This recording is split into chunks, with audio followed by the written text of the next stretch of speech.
Good evening. It's another Wednesday night. Time for us to get into the book of Esther again.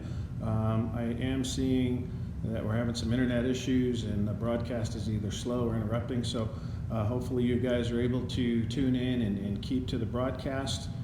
It's probably going to make it very difficult to have any type of interaction tonight. So I'll probably be doing a lot of talking and trying to fill the gaps as much as possible. So hope that you're able to stick with it tonight, and hope that you've already downloaded our lesson that's on our website.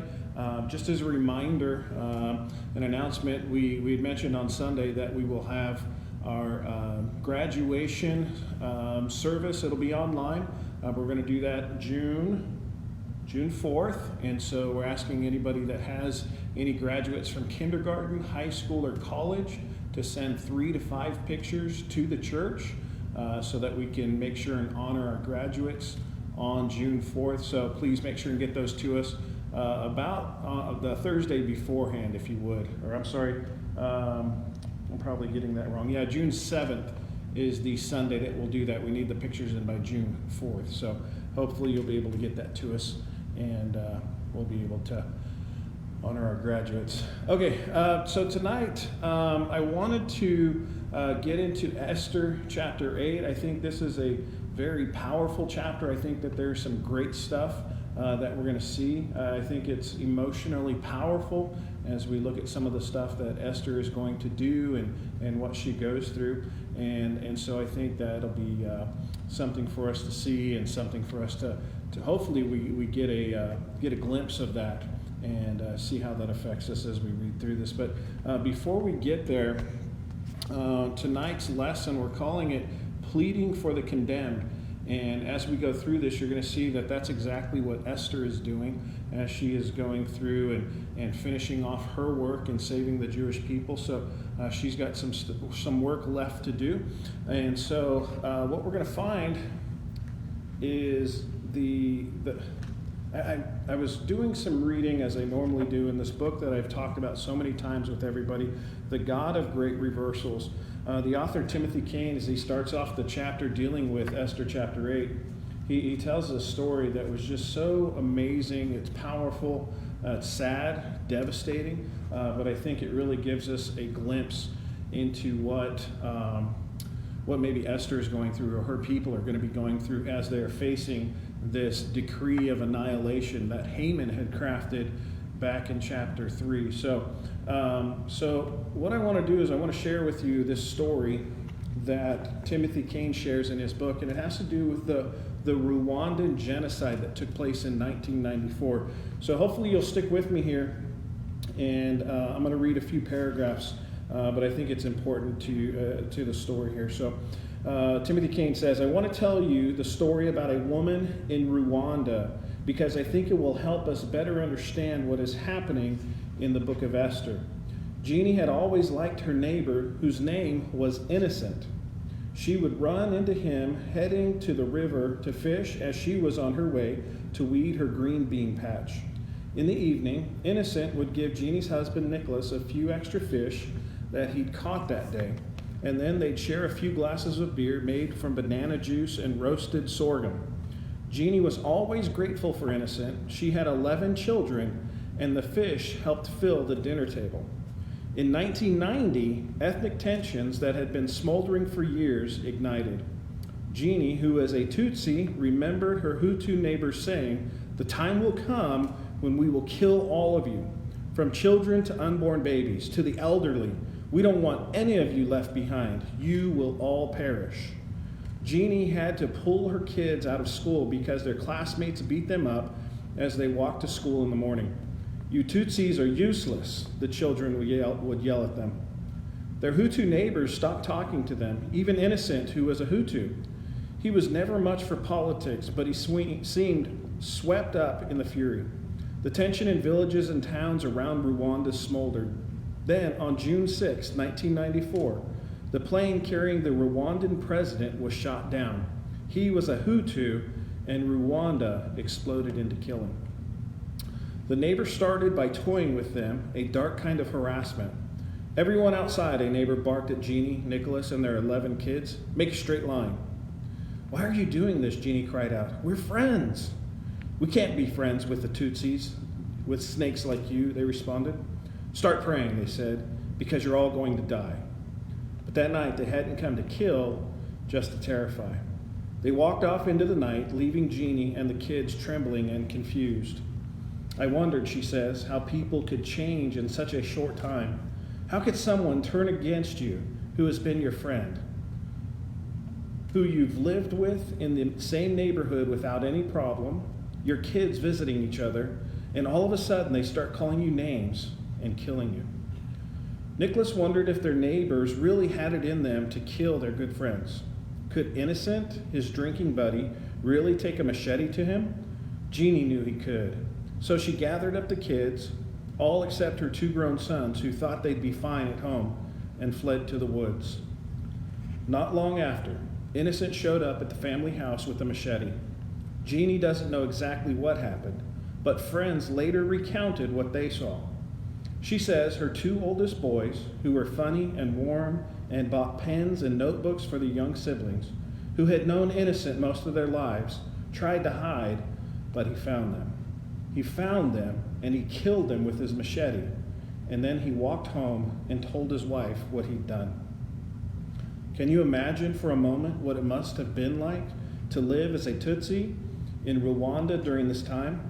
To wonder with Nicholas if your friends and neighbors really had it in them to kill you, to believe like Jeannie that they did, to know for certain like her 2 oldest sons that the man who once brought you fish at night and drank with your dad was searching to kill you with a machete. Again, I wanted to share that story. I wanted to share that from the author just because I think it really gives us a glimpse not only into the human condition. I mean, this was an awful, awful thing that happened back in '94 in Rwanda, but it should give us a glimpse into perhaps some of the feelings that the Jews had at this time and the things that they were struggling with. And so I know it's rough.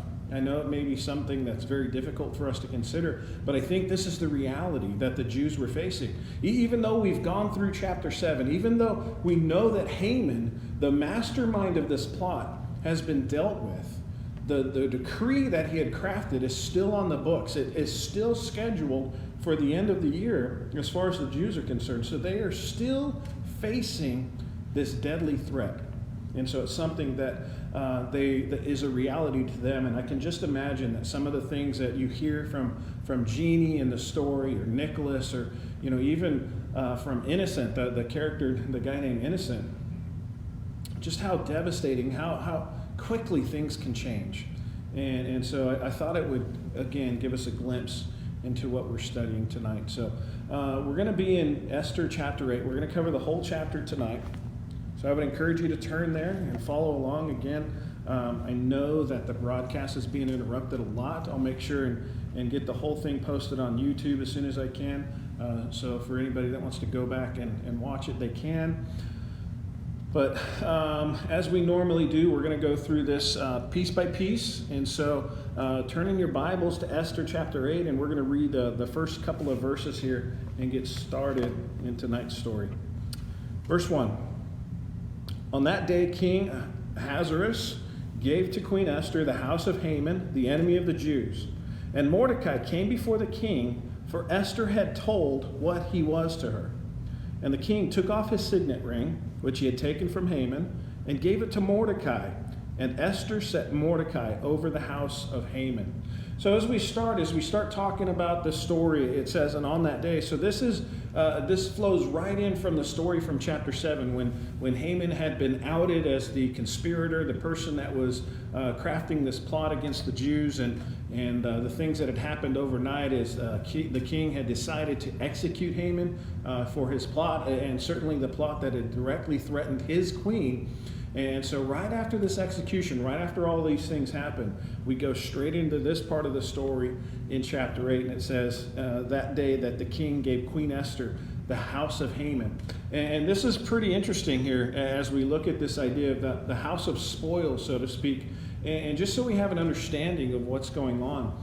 In the ancient Near East, Most of the time, if you had somebody that was accused of being a traitor, somebody that essentially was convicted of being a traitor, it was very common for the government, for the king, for the whoever was ruling to take over their property, to take possession of their stuff. The traitor would be executed. Oftentimes their entire family would be executed, and then the government would take over possession of the property. And so what you have here is you have Ahasuerus gives Haman's property to Esther. And so he has rightfully taken possession of this, and now he has passed it on to Esther, which is an interesting development. It's interesting to figure out why this would have happened. There's speculation that perhaps the king does this for a couple of reasons. Perhaps he is doing this as a way to repay Esther for all the trouble that she's gone through. Certainly she has put in a lot of effort to try and help the Jews and to overcome this plot. And so there's speculation that was part of it. And as we heard it at the end of verse 2, Esther ends up putting Mordecai in charge of this property. And so there was other people were speculating that perhaps this was the king giving more to Mordecai. The king is giving more things to Mordecai for saving his life. Now, that doesn't fit as much, just because it says here that Esther puts him in charge of Haman's properties and house, and so he doesn't really have possession of it per se.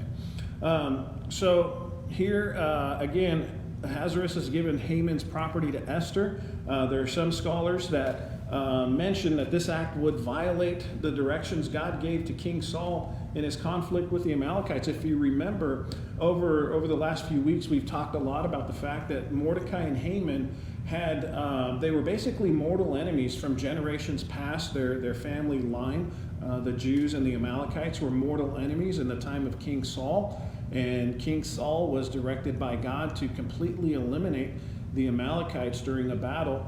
And Saul ends up sparing some. He takes some spoils, takes some livestock, and spares some lives. And that was in direct violation of the order that God had given to King Saul. And so what you see here, now I think it's a stretch. Some people say, hey, this Esther taking this possession, these spoils essentially, that's a violation of that. We've made those connections that Haman and Mordecai represent the Jews versus the Amalekites, but I don't think we need to stretch it so far as to say that this is violating some sort of directive that God had given Saul so many generations down the road. I think it specifically applied in Saul's time and not in Esther's time. Finally, Esther sets Mordecai over the house of Haman. This is an interesting turn. We know that Mordecai had taken Esther in as an orphan and had provided for her, become a father figure for her. And now in turn what you see is Esther is in charge. Esther gives him something to manage. And so it's almost like those roles are reversed in a way. The other part of this section that I wanted to talk about, we've talked about the house of spoils, and now the overdue promotion. If you remember way back in chapter 2, or chapter 3, when we had talked about the plot that Mordecai had overheard, the two eunuchs that had planned to assassinate the king. Mordecai reports that to Esther. Esther reports that to the king. The king's servants reveal this plot, and it's all dealt with. Remember at that time that we talked about the fact that it was weird that Mordecai did not receive any type of reward. And so what we found in chapter 6 is that Mordecai starts to receive some of this reward. He is recognized, he is honored, he's paraded through the city with royal robes, he's on a royal steed, and so he's starting to get some of this recognition. Well, what happens is he comes before the king, and by the way, this is likely the first time that Mordecai actually meets the king. It's probably the first time that he comes before the king. And because in previous possible interactions, he had used an intermediary. He had gone through Esther when he reported the assassination plot, and when he was honored by the king, it wasn't that the king directly had contact with him. He had Haman do the work. And so, again, it's kind of unusual as we consider this, but Mordecai here, he finally meets the king. He stands before the king. Esther has finally revealed her heritage. She is talking about the relationship that she and Mordecai have. And so it seems as though the king thought it appropriate to bring essentially Esther's father in, especially considering that this man had saved the king's life. It seems like an easy thing for the king to do at this point. So brings him in. They finally meet. Esther has explained her relationship to Mordecai. And then Mordecai, this is an interesting turn here, by the way. Mordecai receives the signet ring. Now, if you go back and you remember the story of Haman and his rise to power, he comes to power. He's not in power when the book starts, but he's installed into this position. And then after a time, he comes up with this plot to destroy the Jews. And at that point, the king gives him the signet ring. Well, what you have here is Mordecai is installed in this position and immediately receives this signet ring, which is an interesting development. And so I think that's something that's significant for us to recognize here. He didn't have to go through all the steps to receive the power that he has. There's a question, and again, I doubt that we're going to have the ability to interact on Facebook like we normally do, but just some good questions for us to ask as part of figuring out what's at play here. So the question I have on the screen, I don't think this is on your worksheet. It says, why is Mordecai promoted into Haman's now vacated position? And this is a good question for us to ask as we are reading the story, as we are getting a sense of what is going on overall. We should ask that question, right? Haman has been executed. If you consider our positions in our time, if a politician dies in office, if something happens, there's usually people that are more qualified. There's a special election. Maybe somebody transfers in from a different department, whatever it is. But here you have Mordecai, who is installed right away. And that's an interesting development all on its own. So again, the question, why is Mordecai promoted? Aren't there any other men who have spent time in the government who would be better suited for this position? And those are good questions. Those are questions that we ask so that we can understand and even see God's purpose in what is happening. Again, it makes sense. It's very logical for us to think, well, Mordecai, he's been hanging out at the gate, but he doesn't have any experience dealing with governmental issues at that level, and so you would think some other people probably do. And so the thought here is, again, perhaps this is a way of by installing Mordecai, this is another step in the king honoring Mordecai for what he's done. I think that is probably one of the biggest factors here. And so he kind of gets to jump over a bunch of steps and gets put into this very powerful position. And certainly we can see that God is at hands as well in moving him into this position. Okay, so again, I know I'm talking a lot. It looks like we're kind of doing well on the stream. So if we get to some points where we can ask questions, I hope that we can do that. So we're going to go back into Esther, and we're going to pick up the story in verse 3. We're going to read a couple of verses here. It says, "Then Esther spoke again to the king."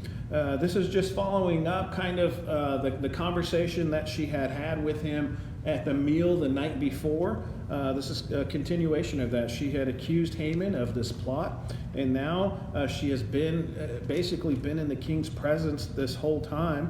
And so she speaks to the king again. She fell at his feet and wept and pleaded with him to avert the evil plan of Haman the Agagite and the plot that he had devised against the Jews. I want to stop right there just real quick. I just want to mention that there is a purpose in the author using the term Haman the Agagite. Remember that the Agagites are relatives of the Amalekites, these mortal enemies of the Jews. And so it is purposeful.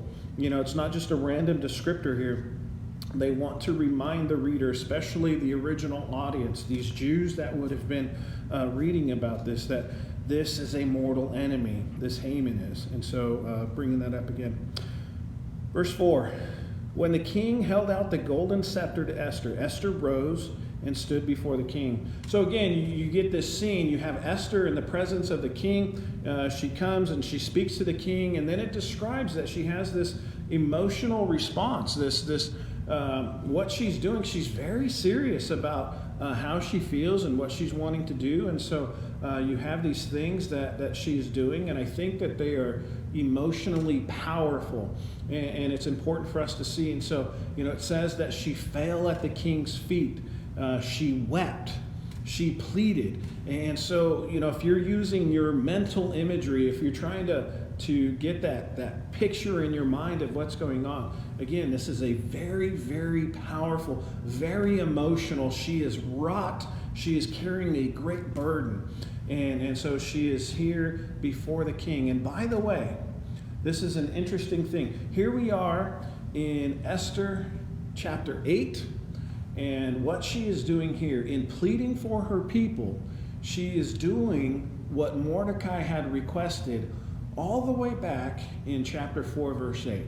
And so finally she gets to this point, after all of the planning and being delicate and careful about what she's doing and how she's approached this problem, she has finally now come before the king, and she's thrown all decorum out. She's not worried about how it looks. She's not worried about what anybody might say. She is down on her hands and knees begging the king to intervene, begging the king to do something to stop what's happening. And so I think this right here, when we're looking at this chapter, this is that powerful moment. This is that moment where we should identify emotionally with what is going on. Again, when I read the story about the Rwandan genocide, I think if we keep that in mind, if we are thinking about that event, what is happening between those people, this is what Esther has in mind. These are the types of things that she imagines for her people that will happen in just a few months' time.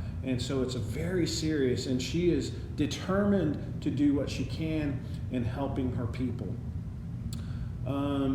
What happens next is interesting. It's nothing, the king, we've talked about him over the course of the last few weeks. He's very passive. He depends on his advisors. He's not somebody that is very decisive, except in that one instance last week when we saw Haman was acting inappropriately, and he made a snap decision at that moment. So what you have here is the king, his response to what is going on is he affirms the queen's plea. Here again, you have the queen before him. She is begging, she is pleading, she's crying, she is just wrought with this emotional response. And the king affirms her approach to him. And he does that by holding out the golden scepter. Remember that is a way of giving permission to proceed with what she wants to do. So again, it's very interesting. Now, one thing that's important for us to see, we've talked about this over the last few weeks. When we were first talking about Esther, when we were first talking about this character in the Bible, we had called her beautiful, but she was wanting to blend in. She probably was immature. She was more concerned with her look. She was more concerned with all of these other things. And remember that Mordecai had told her not to reveal her heritage. Basically, she wasn't to tell anybody that she was a Jew. And so she did that. Again, she was blending in. She wanted to just kind of be a part of the crowd and just go along to get along. And so what you have happening now, notice the change. Again, we've seen some different changes in her character over time. That she was able to go and finally go into the inner court and approach the king the first time. And so that was a huge step in her character. And then what you have here is that she is now not ashamed of her people. She goes before the king. She bows before him. She's on her hands and knees. She is pleading for her people. And so she is identifying with them, and she's asking this great thing. And by the way, I think it's important for us to understand that she is risking her own life. She's not risking her life at this point, but she's asking the impossible. Keep that in mind, and we're going to see that here in just a second. So let's go back to Esther, and we're going to read just verse 5 as we can continue to get into the details of this. So verse 5, Esther chapter 8. And she said, this is after she has been affirmed by the king. And she said, if it please the king, and if I have found favor in his sight, and if the thing seems right before the king, and I am pleasing in his eyes. So a lot of those preparatory phrases that she's using, right? She's buttering him up. She's using all the pleasantries that she's supposed to use before she comes and has another request, right? She says, after all those things, let an order be written to revoke the letters devised by Haman the Agagite, the son of Hammedatha, which he wrote to destroy the Jews who were in all the provinces of the king. So again, you have this, she's making this request, and it's important for us to understand. If you're reading through this story, and this is your first time through Esther, and you get to the end of chapter 7, you know that Haman has been executed. He's the mastermind. He's the one that has crafted all of this, and he is executed. And you walk away from chapter 7, and you think it's done. It's over. Think again, right? Certainly the person has been dealt with, but remember that he had written a decree that was to take place in the future. And that decree is ironclad. There's no revoking it. There's no undoing it. It is done. And so there's still this great threat. And so what she's doing, she's coming and she's asking, again, she uses these 4 terms of pleasantry in order to gain the favor of the king. And then she goes in. It's interesting. Remember when she was first having this request, it took 3 times for the king to ask in these different situations before she finally revealed what she really wanted. And what you have here instead is you have she is going so much further now. She's revealed Haman and she's gone through that part, and now she has to get down to the point. She has to be very direct in addressing this. So again, she goes and she asks for this thing. Now, I do want to point out, as we go through and we're looking at what she's asking, again, she's going through those 4 pleasantries. If it please the king, if I have found favor, if the thing seems right to the king, if I am pleasing in his sight. And this is an interesting way to craft this, especially that last one. If I am pleasing in his sight. She's basically saying, hey, if I make you happy, then you need to do something for me. And it's almost a form of getting somebody to agree without knowing what the request is yet. So what happens is she asks, let an order be written to recall the letters of Haman. Now, I want us to understand that term recall, depending on the translation of the Bible that you're reading, it could say revoke, it could say recall.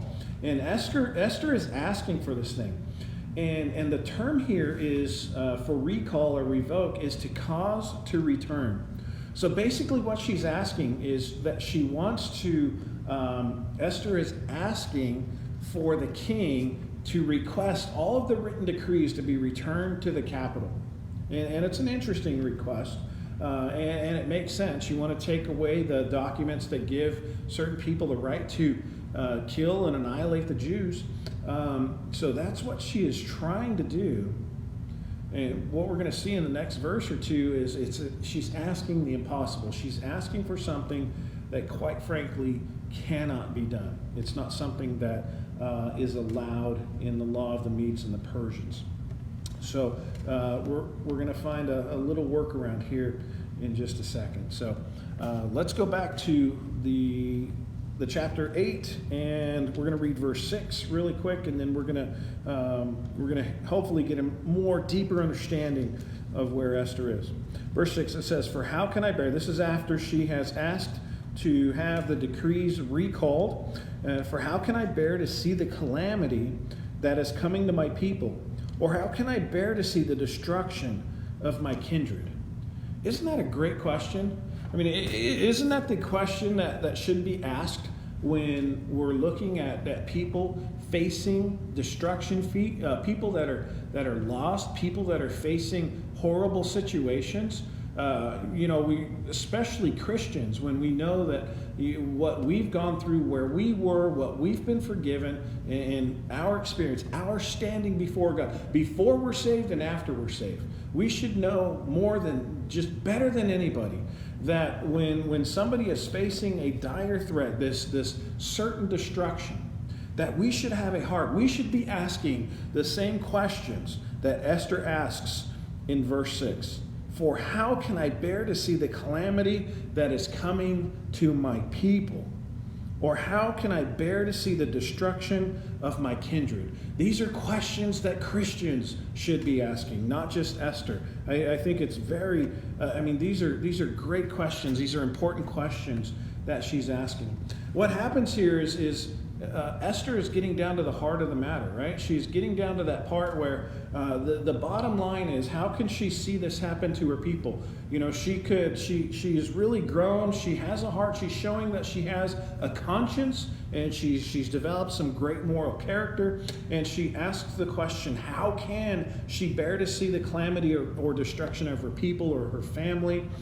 And that's the bottom line. That is what is motivating Esther in this chapter. She knows that her people face certain death, and she has to do something about it. And the question for us, how can we bear to see the destruction of the lost? We should have that same heart. Yeah, not necessarily a people group like Esther's describing, but certainly that heart that we should have for the lost, for people in need, for our communities. And so we really should take that question seriously. We need to ask that exact same question for our own lives and for our own responsibility and what we are doing. So, all right, let's get back into this. We have a lot to cover. I forgot to warn everybody. We'll probably go over time tonight, but that's okay. We're studying the Bible, and you have nowhere else to go. So, all right, back to verse 7. Verse 7, it says, Then King Ahasuerus, I like to say it that way, Phil, Ahasuerus, for Phil, said to Queen Esther and to Mordecai the Jew, Behold, by the way, it's significant here that he is addressing Queen Esther and he is addressing Mordecai the Jew. It's very significant. And I wanted to mention that his use of the term the Jew, Mordecai the Jew here, is significant. So we're going to talk about that here in just a second. Behold, I have given Esther the house of Haman, and they have hanged him on the gallows because he intended to lay hands on the Jews. But you may write as you please with regard to the Jews in the name of the king and seal it with the king's ring. For an edict written in the name of the king and sealed with the king's ring cannot be revoked. So that's important. That is significant for what we're talking about. Again, we just mentioned a couple of verses ago. Esther comes in and she is asking for Haman's edict to be revoked, and the king is now addressing that. Hey, once the signet ring hits that, it can't be revoked. It's a done deal. And so it's important for us to see and understand that, again, what Esther was asking was impossible. But notice that the king, in a way, gives Esther and Mordecai a way out, gives them the opportunity to right this wrong and to address the situation. So I think this is cool. Okay, so Mordecai the Jew. This is significant, not necessarily that the king is calling Mordecai the Jew, and he may not be calling Mordecai the Jew when he's speaking to him, by the way. But the author certainly wants to make the point that we are speaking about Mordecai, somebody who has been installed as the second highest powerful person in the Persian Empire now. He wants to make the point, the author wants to make the point that Mordecai is a Jew. This is significant for the Jews. So the original audience, the people that are reading this book, it's going to be significant. It's going to be a huge source of honor. It's going to be a source of celebration that you have Mordecai the Jew as the number 2 guy in charge of the entire Persian Empire. That is significant. And so it's important for us to point that out. It's a big deal. All right. Now, I want to hit on Ahasuerus the passive. I've made that title for him. I don't think that was given to him back in the day. But again, we've talked about his character time and time again throughout this book, that he always deflected. He never made a decision on his own, except for the one time in the last chapter. He'd always sought the advice and went along with the plans that everybody else had come up with. And so what you see here in chapter 8, as Esther has come and pleaded with him to do something about this edict of Haman, he basically says, I can't do it. Hey, look, Haman was a bad dude. He did some bad stuff. We executed him. I've given Esther his property. And that's about as far as he's willing to go. He, almost saying that he has done a good thing. He's really gone above and beyond by giving the property to Esther. Like, hey, that's the end of the story. That's all we need to do. But after that, we see that the king becomes passive all over again. The king proceeds to give Esther and Mordecai the permission, the authority to go and write a new decree. So essentially that responsibility is going to fall on them and not on the king. He doesn't have to worry about it. So again, he's thinking that he's done something great, but he really is passive again and again and again. And remember, we had described Esther early on as being passive, and she has grown a backbone, and she's done some great things throughout the book. She has grown, and the king has not improved at all. He's gone back to his same characteristics. One of the commentaries made an interesting point as we're talking about, again, the king and his response to what is going on. He says that Esther requested that the king recall the letters. And again, remember that that's not something he could do. He answers here that any document sealed with the royal signet cannot be recalled. The answer may be designed to serve either of two purposes. Number one, it might explain why the king cannot simply recall the letters that Haman had written without his having to admit culpability in the matter. So he's saving a little face, right? Or number two, it might be meant to assure Esther and Mordecai that whatever action they take at this time will be irrevocable. It is also possible that both implications were intended. So again, I would say it's probably more likely that both of those things are at play here. He doesn't want to take responsibility for the original decree, and he wants to explain to Esther and Mordecai that whatever they craft will be irrevocable. It's ironclad. Whatever they write, it will be done. And so I think that's important as well. There's a statement in this passage here that we just read in verses 7 and 8 that I think can be a little bit misleading, at least on the part of the king.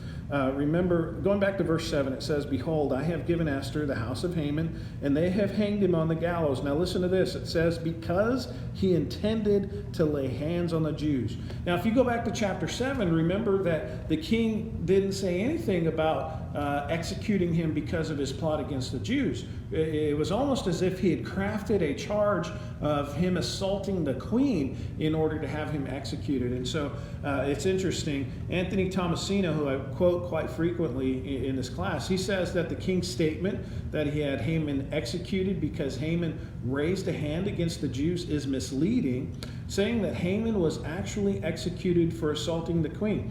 Now, I want to say that I get where he's coming from, and in a technical sense, yeah, maybe he is misleading, but I disagree with what Tomasino has to say on this point. I think it's possible, that even probable, that the king had decided to execute Haman for devising a pogrom against the Jews, and he used the perceived assault on Esther to spring into immediate action. So, I think it's possible that as soon as Esther reveals Haman as the person that had manipulated and crafted this plot, I think that he was determined early on to deal with him and deal with him harshly. And then he comes back and he sees him acting inappropriately with the queen. I think it just sprung him into action much quicker than maybe he had hoped. So again, just thought that was interesting as we look at our king that has such high character qualities. All right, let's look at the law and what the king is giving Esther and Mordecai permission to do here. So first thing, he is giving them permission to write a new decree. So that's significant. Esther and Mordecai can craft something. They can take some time and figure out how they want it to be, how they want it to word, and how they want to address it. So they have that freedom. It's important, again, that it's going to be sealed with the king's ring. He has just explained the significance of that. And then they are reminded of the binding nature of the laws of the Medes and the Persians. That's important. They've got some stuff that when they go into this planning for this law, that they have these things going on. The ring is going to make it binding. Nobody's going to be able to undo it and change what Esther and Mordecai want to do here. All right, let's get back in here. Verses 9 and 10.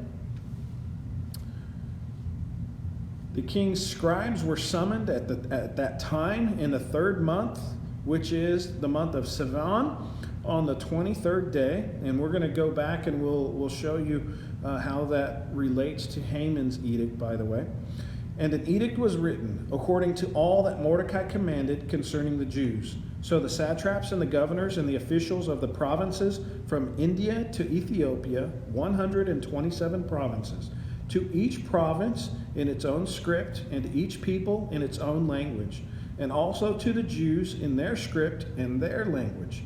And he wrote in the name of King Ahasuerus and sealed it with the king's signet ring.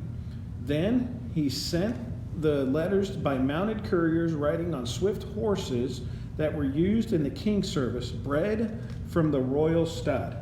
Okay, so this is just getting into a little bit more detail. We're not going to dive in too deep on this, but just to talk a little bit about the new decree. What's going on is, and I mentioned that we would look at the time that passes. And so this is significant. What we see here, Haman's decree was written on the 13th day of the 1st month. And the new decree is written on the 23rd day of the 3rd month. And so what you see is 70 days have passed.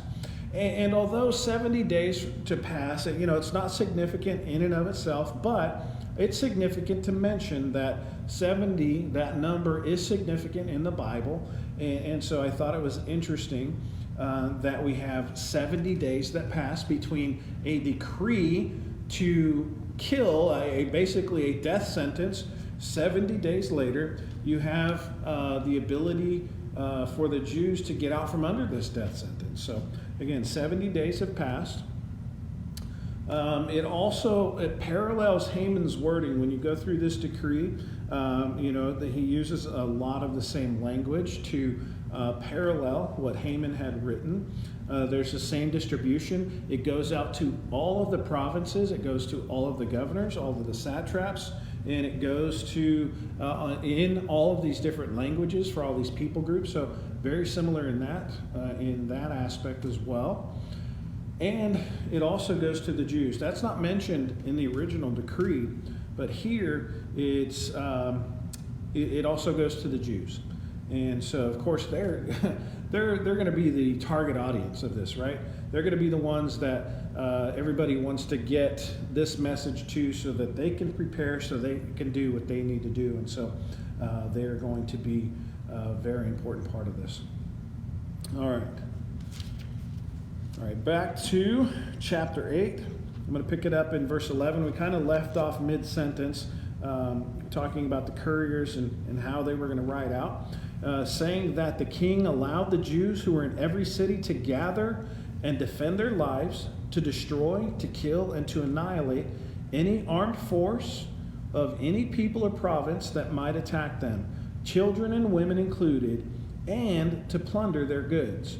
On one day throughout all the provinces of King Ahasuerus, on the 13th day of the 12th month, which is the month of Adar. Okay, so now we're getting back to what they're actually doing, the purpose of this decree, what is expected of the Jews, and when it's supposed to take place. And so I want us to see exactly why the Jews are given permission, why they're given this authority to do what they're doing here. So what it says here, first it says the Jews would be allowed to gather to defend their lives. I think that's simple, that's very understandable, and it serves a basic purpose here, this edict is giving the Jews permission to defend themselves. Now, you may be thinking to yourself, okay, without this edict, without this new decree coming from Esther and Mordecai, wouldn't the Jews have been able to defend themselves and fight for their lives anyway? And I think the answer to that is absolutely.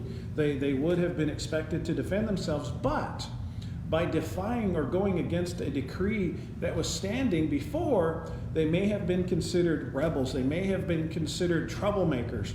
And perhaps the government would have become involved, and perhaps the government would have made an effort to put them down as well. And so with this new decree, what happens is they're expected to defend their lives. They're basically given permission. So I think that comes along with this idea that the government is not going to interfere. They're not going to make trouble for them.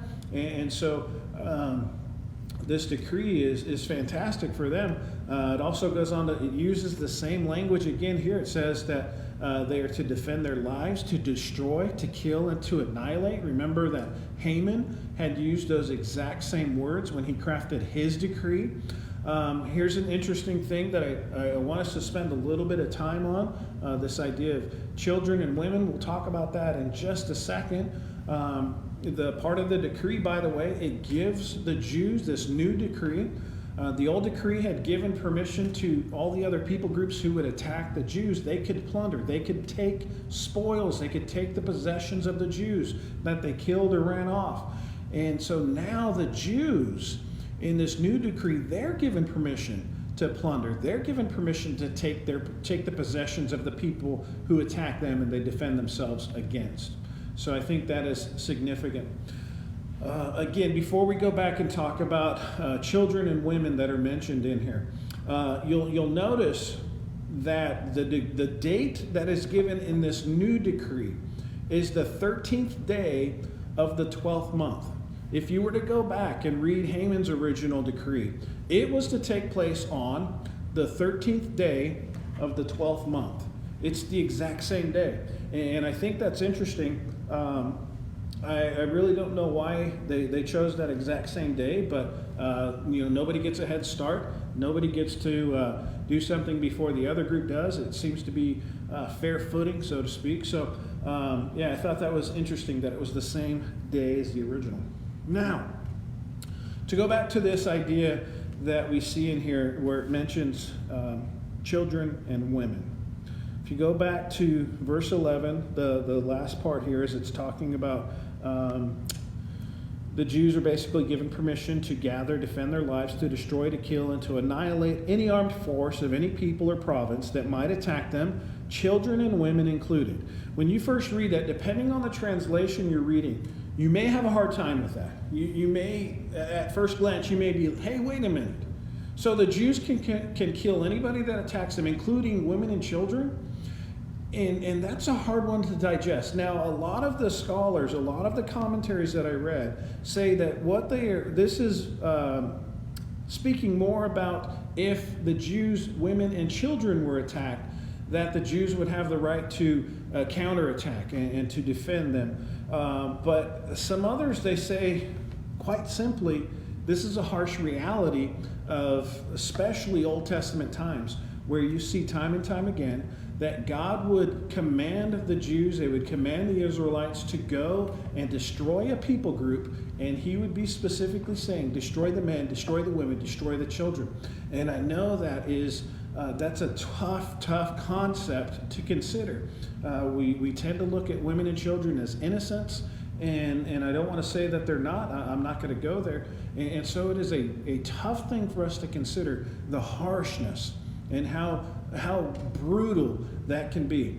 And I just want to make a couple of points before we move on.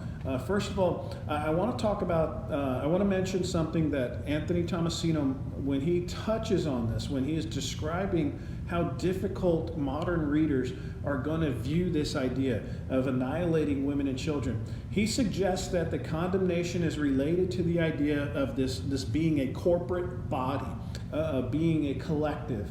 And so time and time again, what you see is that they're a part of a people group. And so people groups can enjoy a corporate blessing at times. people groups can have corporate responsibility at times. If you look at the story and the what happens with the Israelites, we know that when they go to conquer Ai, one person had held on to some plunder and caused a bunch of people to die. And so you have these people that die that weren't individually, personally responsible, but you see that it's this idea of a corporate body that becomes responsible. And so there is this idea of corporate punishment. Now, we can't really spend a whole lot of time parsing this out and getting into it, but this is the last thought that I want to give in this idea. Because oftentimes what we see, when we see the Israelites conquering the Promised Land, when we see all of the wars and all of the things, especially when God is involved in delivering the Israelites, it really gives us a view of how God views sin. And again, as distasteful as we think, when we're considering what is being mentioned here, I think it really should point us to how serious God takes sin and how distasteful sin is. And this idea that we should take sin so very seriously. It should be completely annihilated from our lives. Every little thing. We can look at our own lives and we can have degrees of what we view sin. The ones that are horrible and, we can all agree it's a sin and we shouldn't do. We accept that pretty easily. And then we get down into these ideas of little white lies and these small sins or these things we consider to be insignificant. And I think it's important for us to understand. And if we can apply this approach to how God views sin, we will see that we should completely and totally annihilate every aspect of sin from our lives. That is the expectation that God has for us. And so I hope that as we're going through that, we're going to see that as very difficult, but I think that we can also see how serious God takes that when it comes to the idea of sin. I know we're getting late. I'd mentioned already we're going to go over time here, so I'm going to try and hustle through this just so we don't go too far over. Not like we have a children's ministry or anything that I got to get some workers out, but I don't want to hold you hostage in front of your computer or phone for too long, if it's even still streaming. All right, verse 13. A copy of what was written was to be issued as a decree in every province, being publicly displayed to all peoples, and the Jews were to be ready on that day to take vengeance on their enemies. So the couriers, mounted on their swift horses that were used in the king's service, rode out hurriedly, urged by the king's command, and the decree was issued in Susa, the citadel. All right, so as we are getting back into the story, as we are looking at now the distribution of this new decree, when Haman's decree was written, there is a sense of urgency. He wanted to get this distributed. He wanted to get this message out to the entire empire. It takes time to get everything out there, and so they use language such as hurry. They use language, that gives us this idea of a sense of urgency. But what you find in this part, as Mordecai and Esther's decree goes out, is there is a higher sense of urgency. There is a greater idea of swiftness in getting this out. And so he uses language, swift horses. They rode out hurriedly, urged by the king's command. And so again, there is an impetus. There is this idea of getting things out there quickly. They need to get preparations made. They need to make sure that everybody's informed with plenty of time so that they can get ready for the 13th day of the 12th month. Okay? So the distribution is significant because it goes out quickly, and then it also goes out to everywhere. The decree is issued in Susa, but it is also displayed in every province, and it certainly is going to get into the hands of just about every Jewish family in the empire so that they can be ready. Speaking of be ready, that was a significant term used in this part of chapter 8. It says that the Jews were to be ready on the appointed day to take vengeance on their enemies. I think it's interesting here that before when they were describing the decree, it was to defend their lives. And here it says to take vengeance on their enemies. I don't think we need to read too much into this. I think that when you are threatened with death, especially when we consider the idea that the story that we heard about the Rwandan genocide, I think it's going to be very important for the Jews in that similar circumstance to be ready and to be ready to take vengeance on the people who seek to kill them. They have to take it so seriously. They can't lack diligence in doing this. Here's an interesting quote I got from Landon Dowden in another commentary I was reading. He says, "For the Jews in the Persian Empire, preservation would not come just from an announcement, but from action." So again, it's important. The Jews have to be ready. They have to make preparations. They have to be notified of this decree, and then they have to prepare themselves. This may involve them getting weapons or preparing their weapons or getting trained or building up defenses or whatever it is. But again, it's not going, their preservation is not going to come from a decree only. They are going to have to take action. All right, so last few verses here for us to read, and then we will be close to the finish line. Verse 15, "Then Mordecai went out from the presence of the king in royal robes of blue and white, with a great golden crown and a robe of fine linen and purple. And the city of Susa shouted and rejoiced. The Jews had light and gladness and joy and honor. And in every province and in every city, wherever the king's command and his edict reached, there was gladness and joy among the Jews, a feast and a holiday. And many from the peoples of the country declared themselves Jews, for fear of the Jews had fallen on them." All right, so a lot happening in those last few verses as we are closing out this chapter. First of all, in talking about Mordecai, it says that he had these royal robes, and it seems that there was a couple of pairs of robes, or a couple of robes that he wore. First, the blue and white, and then a purple fine linen one over that, it seems, and he had a golden crown. And so this is so amazing. Consider where Mordecai was just a few chapters when that decree from Haman first came out. Do you remember how devastated? Do you remember how he was just so wrought with mourning? And he was just overwhelmed.